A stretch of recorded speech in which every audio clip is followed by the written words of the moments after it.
In this video today, I'll explain you what does this ISO 42001 Lead Auditor course look like, and also how to prepare for it, and also show you what kind of lessons are included in Advisera's free ISO 42001 Lead Auditor course. Okay, let's start with the basics first. So this course is intended primarily for people who want to work as certification auditors in certification bodies, but it's also a very good choice for consultants who want to prove actually their knowledge and their competence to their potential clients. And this course usually lasts 5 days or 40 hours. And when you compare it with the Lead Implementer course for 42001, you will see that both of them actually have the same duration. However, the focus of Lead Auditor course is on auditing techniques and also how to perform certification audits, whereas the focus of Lead Implementer course is more about implementation and leading implementation projects. And this Lead Auditor course usually has 3 parts. So you have the lessons where you actually acquire theoretical knowledge, and then you have these workshops where you actually exercise this knowledge and actually learn how to apply this knowledge in real situations. And finally you have this exam, and once you pass this exam, then this is actually how you get the Lead Auditor certificate. Okay, let me now show you how these lessons look like. I'm showing you now here this ISO 42001 Lead Auditor online course from Advisera, and here you can find some general information about the course, and here you can actually see that you can sign up for free for all the lessons, so you can go through all the lessons without any payment. And if you want to go for this workshop, and if you want to go for the certification exam, then you would have to pay a fee. Let's go now through this curriculum. Here you can actually see that there are 13 modules in total, and out of these 13, the first 6 actually explain the standard itself, right? So this is about 42001 standard, whereas modules 7 to 13 actually go through the details of how you perform certification audit. And let me just briefly go through these modules so that you have a feeling of what kind of lessons you can expect. So module 1 is about the introduction. So basically, what is this standard, the structure, objectives, introduction to this AIMS, implementation of the standard according to PDCA cycle, implementing the standard as a project, documenting the AIMS benefits, related standard, and then a couple of lessons around AI itself. So explanation of basic AI terminology,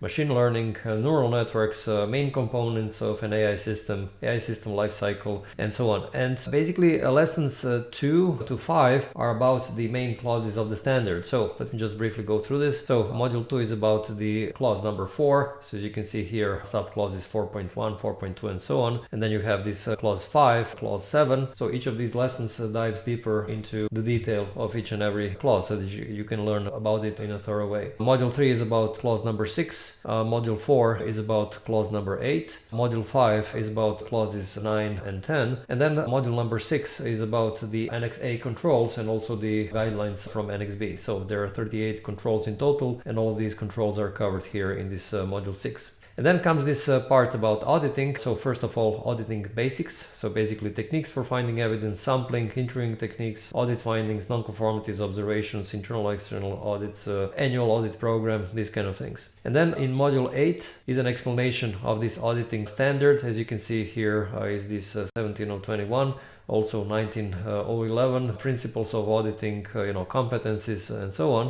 Module number 9 is about audit roles and responsibilities. Basically, this kind of structure is not needed, for example, for internal audits. This is only for certification audits. So audit team leader, a lead auditor, then a regular auditor, technical specialist, certification reviewer, audit client, management team, and so on. Module 10 is about planning the audits, so criteria, objectives, scope, selecting audit methods, sampling evidence, type of remote auditing techniques, and so on. So as you can see here, a very detailed explanation of how you plan the audits, then how you manage the audit process, starting from opening meeting all the way to dealing with conflicts. And then module 12, managing your audit team. So basically communication, the progress, team meetings, and so on. And module 13 is about the completion of the audit. So audit conclusions, closing meeting, dealing with feedback at closing meetings, and so on. So all of these things are covered here. So if you've already seen, let's say, the curriculum for internal audits, you will notice that this Lead Auditor course is much more detailed when it comes to explanation of auditing techniques. Okay, very often people have this dilemma whether to go for an online course or a classroom type course, and this really depends on the location of the classroom course provider. Because if this course provider is too far away from you, then it's easier and more convenient to go for an online course. And this choice also depends on whether you can actually take away a full week out of your work,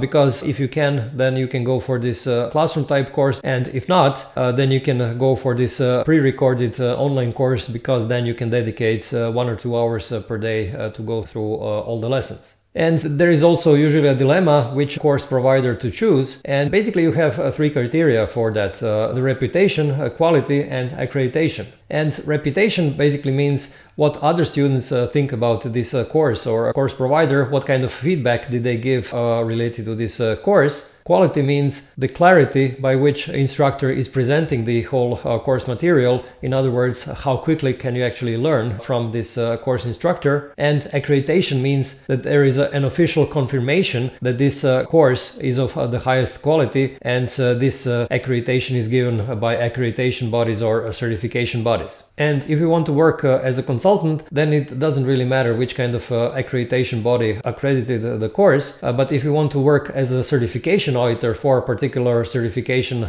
bodies, then you should actually ask those certification bodies if they have some specific requirements with regards to accreditation of this course. Now let's see how to prepare for this course. And just to mention that most course providers do not have any prerequisites for attending this course, so that anyone actually can attend the course without any specific pre-knowledge. And if you want to prepare for the certification exam for this Lead Auditor course, then you should definitely read course script. Of course, you have to also finish all these workshop exercises, because they'll help you understand all these concepts. You should definitely read through the whole ISO 42001 standard, and it would be good if you read some materials about auditing, especially the standards that are related to auditing, like 19011 standard. And on top of this, you should go for these practice exams, because they give you actually a taste of what the real exam questions look like, and all of these things together should actually give you a very good preparation for the exam itself. Okay, hope this was helpful, and let me know in the comments below if you have any questions about this Lead Auditor course for 42001,